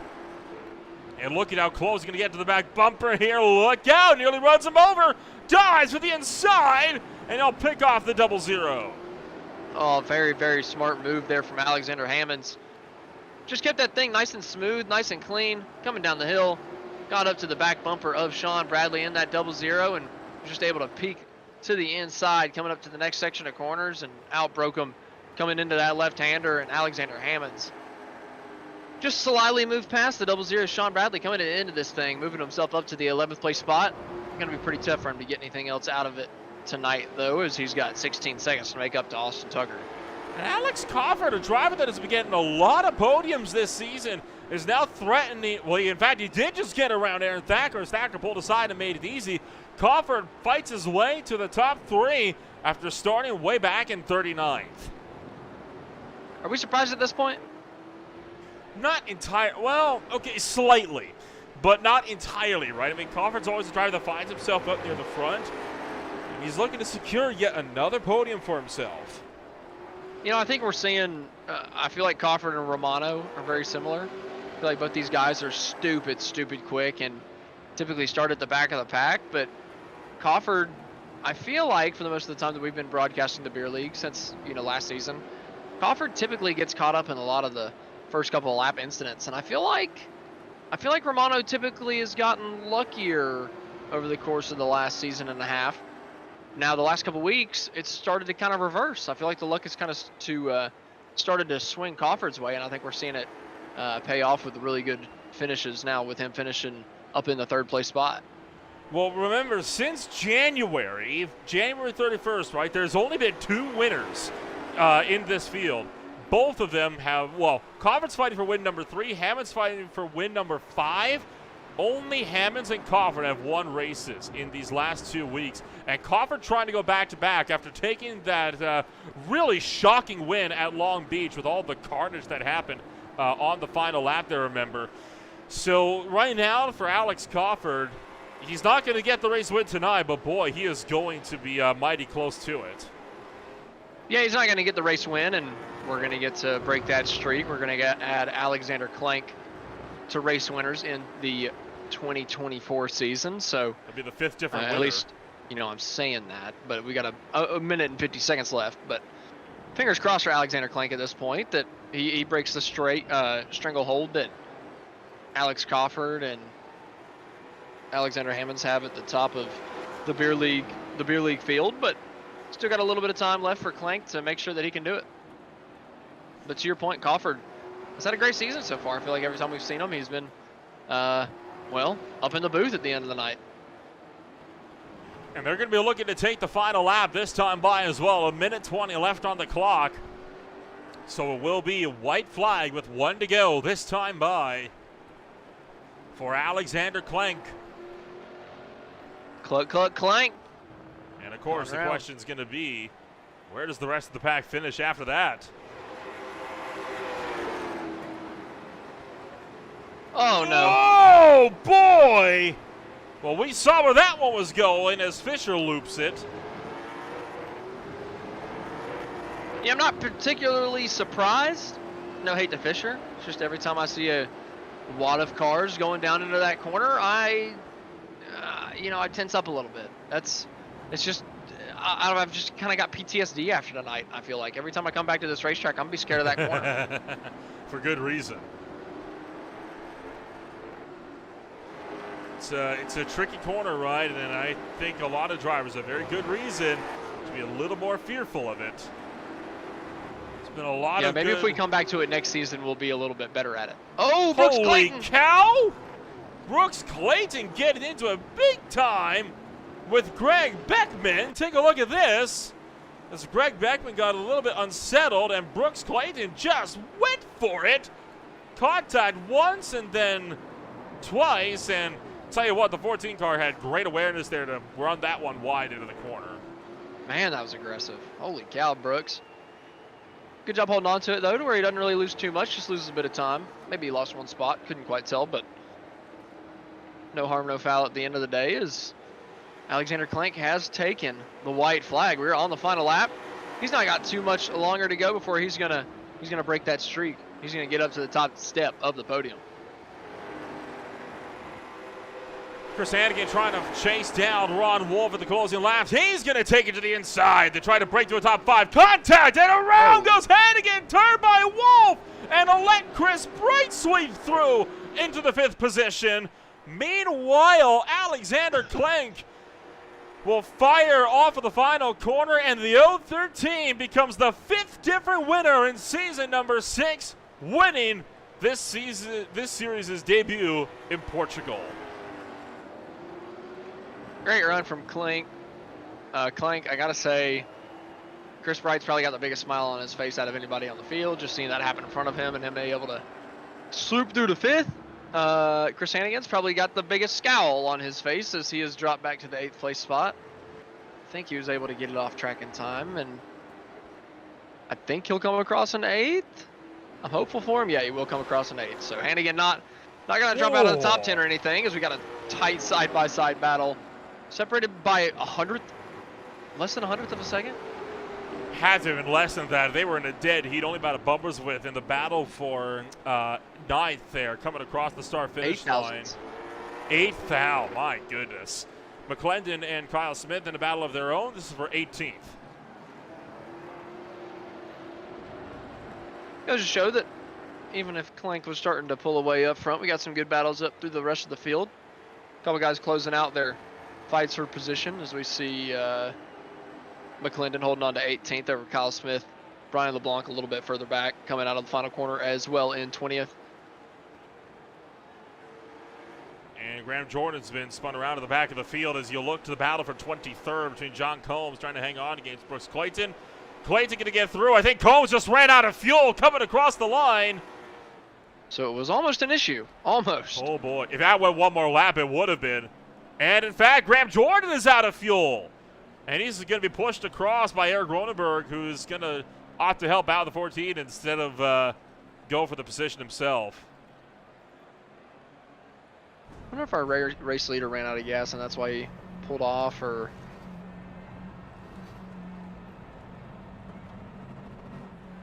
Uh-oh, I heard Ronenberg just sputter there, so he might almost as well be out of fuel. But trying to help Graham Jordan across the line. So it was close. It was a fuel game. The Leafs just had enough to make it across. And, oh, Ronenberg, you cheeky guy, as he's going to he's going to steal the 30th place. That is cruel. Off to the top 30. I like it. That's cruel. You push it that far, then just, I'm going to bump you out one more. Graham should have just turned hard right and sent him down pit road. That would have been funny, but then neither of them would have finished the race. Well, maybe if he timed it right. He could have propelled himself. And Greg Beckman, I believe, is going to be one of the last cars we're waiting on to come across the start-finish line. As he is really trying to You can do it, Greg. on. Maybe Tyler Vietnam as well.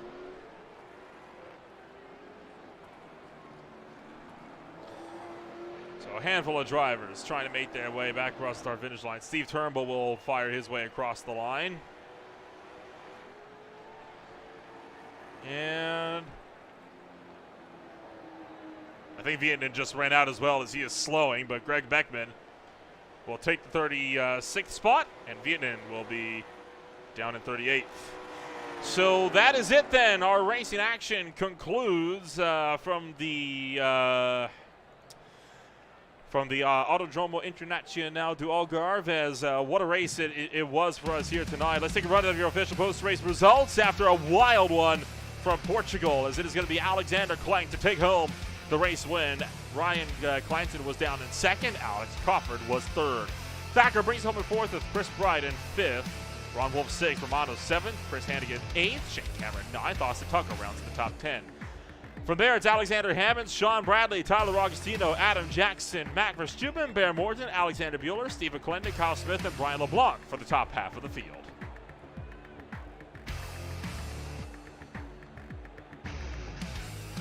'21st is going to be Dylan Fisher with 22nd, Stephen Purcell.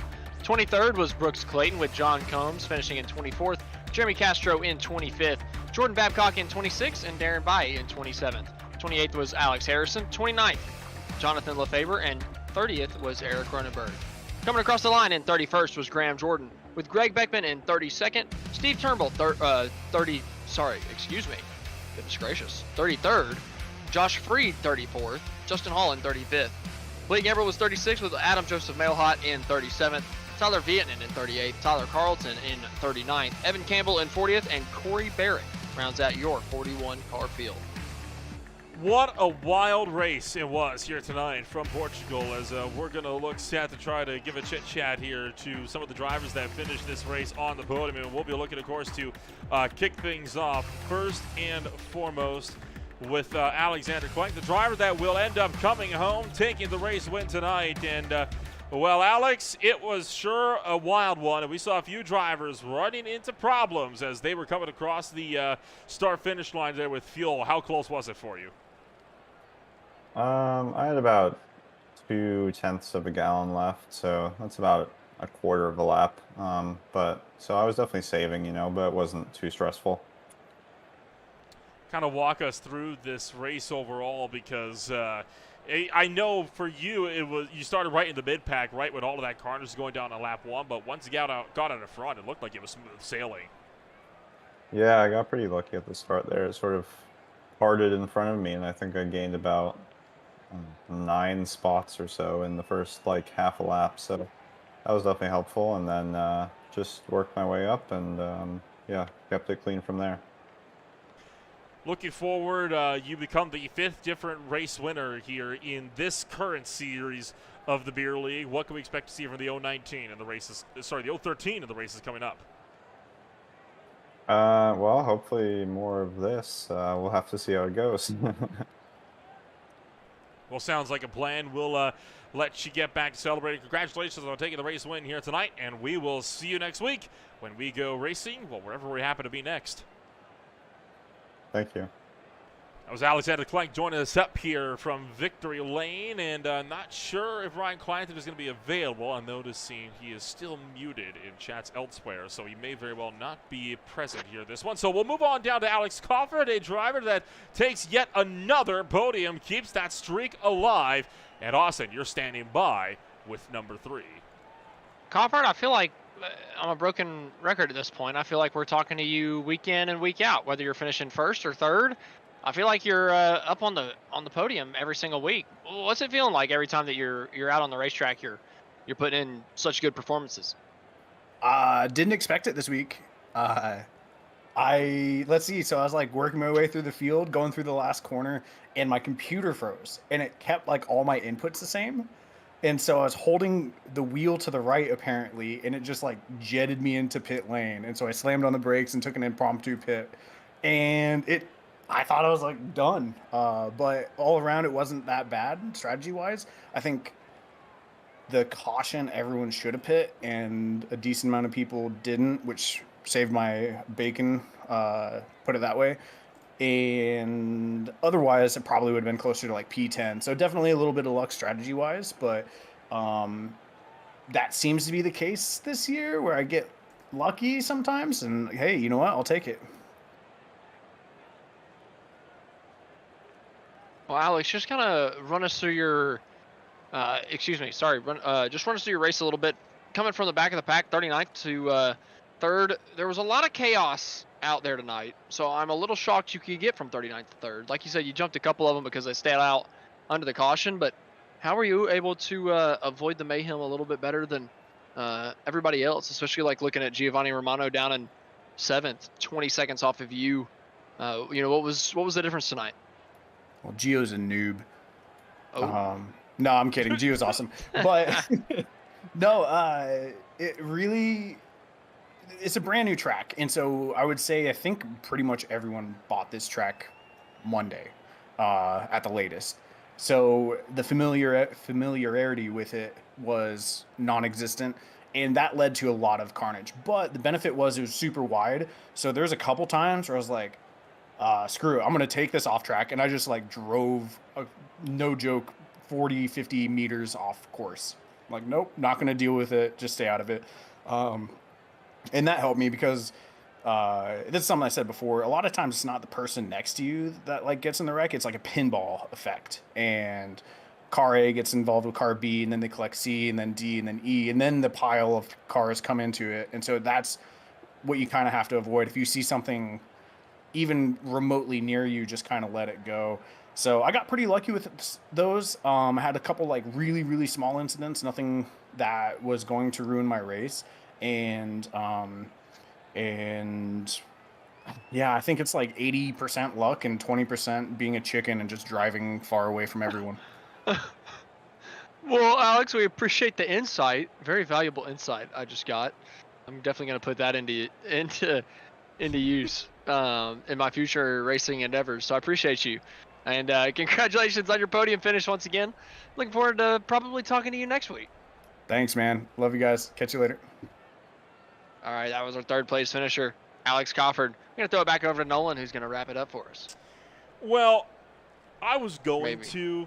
I really planned on it, right? Ryan Clanton does not have a working microphone, so he's unable to talk to us. But by popular demand, I will indeed cave. I'm speaking directly to Chris Hannigan here with this because he's leading the charge in our YouTube chat. I expect a raise for this. There is a driver that apparently does a very fantastic Hank Hill impression, as I have so been told. What the? We're yeah, careful. we're gonna test him on that here. So we'll bring Tyler Vietnam up. Tyler, I know it was not the way you were hoping to have your race go down. So in your best Hank Hill impersonation here, tell us your thoughts on the race as a whole and what we can expect to see for the 43 car next week. Well, I'll tell you what. It was a bunch of garbage. Like, these people weren't using propane. They were using ethanol, and it was trash. I tell you what, it was bullshit. All over the place, all these people driving, and me spinning, and nobody gave a care about each other. I tell you what, it was trash. God damn it, Bobby, shut up. Well, that was Thank Hank you, Hill. Nolan. That was Hank Hill joining us up here in the broadcast booth. Well, Austin, your thoughts on the final race here then before we will get set to close things out? I mean, that was... You're so dismissive. That was something. That was something. You just kicked him out so quick. Apologies for the very colorful language. That's not what I was anticipating was what was going to happen. It was what I was hoping You didn't even wasn't give the man a going to happen. chance. So I do apologize for the language, but your thoughts overall on the race here, Austin? I mean, it was a wild race, all things considered, and going forward into the season next, I mean, what are we thinking for race number 10? I mean, 3 races to go. The championship is still as close as ever. We've got our 5th different winner on the season. It's going to be crazy these next 3 weeks. It's hard for me to even gather my thoughts after what we just witnessed, to be honest with you. But I think it's going to come down to the wire. I mean, I wish I could talk about the 3 tracks that we had coming up, but I got no idea what 3 tracks we got coming up because we got the randomness of the wheel. But I think that lends itself to a close championship battle because it keeps everybody guessing, keeps everybody on their toes, and keeps everybody on a level playing field. It's not like you can put in just lap after lap after lap after lap weeks in advance on every track on the schedule. You got to wait until the week of. You get a couple days advance notice, and everybody knows at the same time. So I like this about the beer league. Keeps it pretty even up there at the top. Just another or one of those variables they take out of it. So I'm very excited for the last 3 races and excited to crown a champion here pretty soon. Coming up on Thursday night, the Speed Tires Plus Cup Series will swing on out to the Circuit of the Americas. And then, of course, it'll be the Classic IndyCar Series making its return to broadcasting in its debut here on Green Flag TV on Sunday morning / afternoon. It'll be at 1 o'clock p.m. Eastern Time, also at COTA, also be live on ESTV. And then all of their distribution partners the week after as well. But before we get to all of that, of course, the VSCA Sports Car Championship swings down to the Sunshine State once more for the 12 Hours of Sebring in their first potential rain race of their entire league's history. It's going to be a wild night of racing, a lot of really big shows coming on up, and we'll hope to see all of you there over the next few days. Congratulations once again to Alexander Coyne for becoming the 5th different race winner here tonight. We'll see you all next week when we go racing once again in the Beer League.